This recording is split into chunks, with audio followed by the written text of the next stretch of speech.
Hi అండి. అందరికి నమస్కారం. జై శ్రీరామ్. మనము అందరము రామతత్వంలో ఉన్నవాళ్ళం హిందువులందరం. చాలా మంది జై శ్రీరామ్ అంటే చాలా మంది రాముడిని చాలా మంది ప్రేమిస్తారు.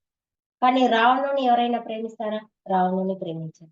కానీ చేతలు మాత్రం చేస్తారు. రావణుని చేతలు చేస్తారు. రాముడిని ప్రేమిస్తారు. అది ఎట్లా? ఎలా? ఎలా? రాముడు అంటే ఏంటి? రామతత్వం అంటే ఏంటి? ధర్మాన్ని ఆశ్రయించడం. ఎప్పుడైతే ధర్మాన్ని ఆశ్రయిస్తామో, ధర్మబద్ధంగా ఉంటామో, ఏ జీవులను చంపుకొని తినలేము. ఒకవేళ మూగ జీవులను చంపుకొని తిన్నాము అంటే, రామతత్వం ఎలా అవుతది? రావణతత్వం అవుతది కదా! మరి నువ్వు రావణుడిని అంటే ఒప్పుకుంటాడా? ఒప్పుకోడు. చేతలు మాత్రం చేస్తాడు.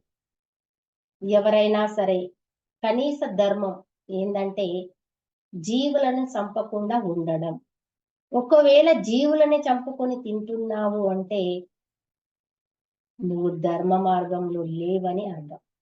ధర్మ మార్గంలో లేని వారు రామతత్వంలో ఎలా ఉంటారు?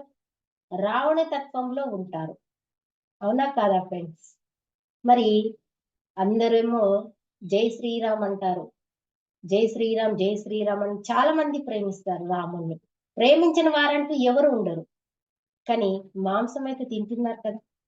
మాంసం ఎవరు? రావణుడే. మాంసం ఎవరైతే తింటామో మనం రావణ తత్వంలో ఉన్నట్టే.